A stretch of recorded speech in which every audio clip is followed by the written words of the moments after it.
إن الحمد لله نحمده ونستعينه ونستغفره ونستهديه ونعوذ بالله من شرور أنفسنا ومن سيئات أعمالنا.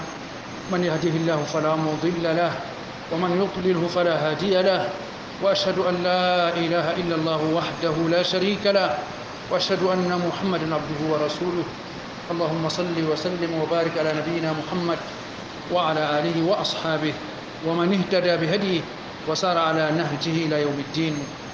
أما بعد، أيها المسلمون، فقد صح عن النبي صلى الله عليه وسلم أنه قال: ما من أيام العمل الصالح فيها أحب إلى الله من هذه الأيام، أي العشر الأول من ذي الحجة.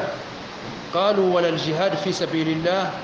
قال: ولا الجهاد في سبيل الله إلا رجل خرج بنفسه وماله ولم يرجع من ذلك بشيء.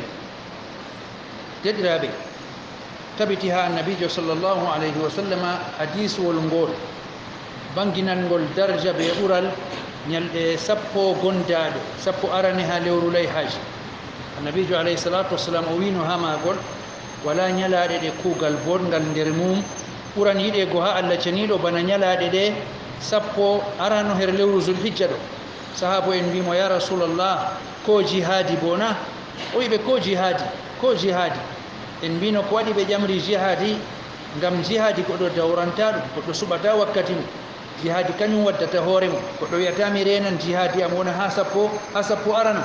e ngam man ɓe ƴamti annabijo ko jihadi kañum man bo to ukkake ha yaasi ñalaɗe man, alhaali bo goɗɗo man o dawranta jihadi man bo nonna. annabijo wiɓe noon ko jihadi man sina goɗɗo on to o wurti be hoore maako be jawdi maako, amma bo wala ko o lorodi, nden kanko ma o saydinama jawdi maako man bo kayri man konne en jaalake dow maari kocindi ha maaka. sey suura ka wiyete ton ka waɗama yaasi ñalɗe sappo man ka jokkoto bana maaka her ñalɗe sappo.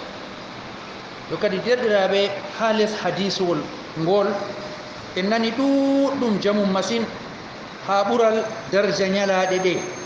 en nani ɗum ha hudboɓe ha juma'aje, en nani ɗum ha wazoɓe, en nani ɗum ha waɗoɓe da'wa ha nokkuje feere ɓe sensibilise ɗuɗɗum masine colni ummatore ngam suklodir ñalaɗe ɗe ɓe kuuɗe hayru. kadi alhamdulillah en guuri ñalaɗe barkanteje man, en joɓake hermaje bo be ko Allah hoynani. moye fuu o waɗi joɓari nder ñalaɗe man ɗo deydei ko Allah hoynani mo her kuuɗe hayru be kuuɗe mboɗenga. en ɗon ɗo ko Allah ceniɗo o jaɓa ɗum her men jabkilatiki botki. amma derɗiraɓe en ɗon guura hakkude hande be janngo ɗo, en ɗon guura bana mbosam ñalaɗe majum. ñalaɗe ɗe guureten ñalde hande be ñalde janngo, ñalɗe ɗiɗi tokkotirɗe ɗe kanje man wiyete mbosam ñalɗe sappo majum. caka ñalɗe sappo man ɗo kanje ɓurata yaynago, kanje ɓurata yaynago. ñalde woore ma kayre wende ñande arfa.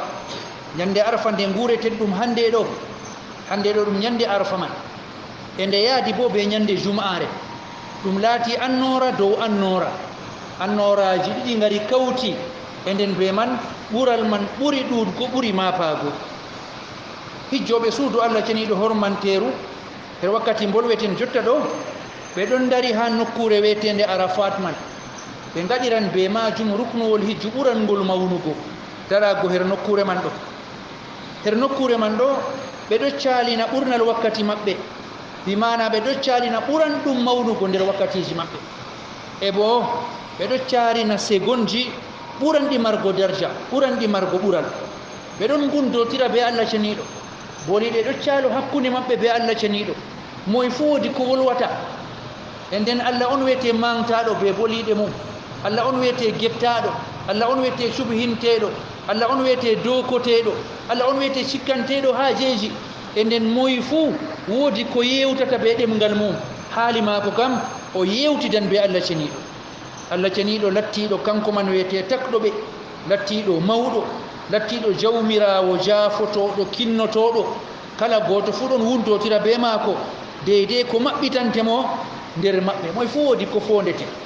goɗɗum laato ɗum askar, ɗum zikriji eftanɗi manaji mawɗi wona hamaji woɗitingo Allah wona hamaji sengo Allah wona hamaji mantugo Allah ko ɗum latto do'ayeje lattiɗe laaɓɗe wona hamajum yankinago yeeso Allah ceniɗo yottingo haajeji muɗum ha maako jabugo kanko tan wiyete bawanɗo humtugo ɗi e ko waɗete man ɗo fuu ɗum ɗon heewi yankude ɗum ɗon heewi bo toskitinago ha yeeso Allah ceniɗo kadi ngam man Allah oɗon farnoro be jeeyaɓe maako ɓe her nokkure nde man oɗo farnoro be maɓɓe malaika en maako ɓaddinaɓe oɗo seedna malaika en man ɓe o yaafake ɓe o yaafake tawaɓe her nokkure man ɗo o yaafake ɓe amma cheyɗan lattingel partangel her enɗam Allah kangel kam ngel gapangel be suno be mettan ɓeram bana majum yaalayi ngel kala nde ñalde man yaali ngel fuu suno be mettan ɓeram ko heɓata ngel bana mum latto yaalayi ngel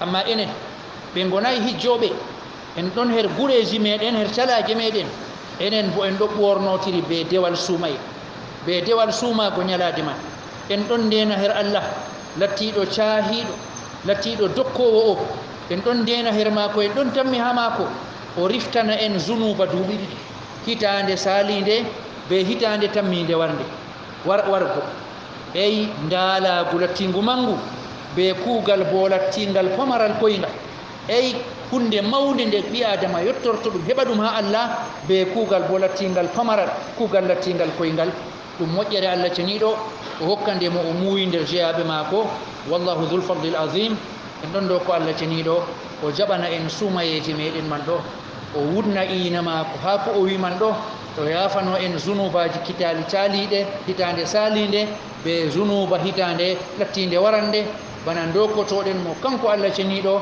derɗiraɓe men hijjoɓe wonɓe ha nokkure arafat ɓe kamɓe majum o laara ɓe darɗe ɗe enɗam o jaɓa do'ayeji maɓɓe o jaabo haajeji maɓɓe eɓe pirlito her nokkuje man be zunubaji lattiɗi jafaɗi barakallahu li wa lakum fil qur'anil azim wa nafa'ani wa iyyakum bima fihi min al-ayati wal dhikril hakim wa nafa'ana bi hadi sayyidil mursalin aqulu qawli hadha wa astaghfirullaha al-azim li wa lakum fastaghfiruhu innahu huwal ghafurur rahim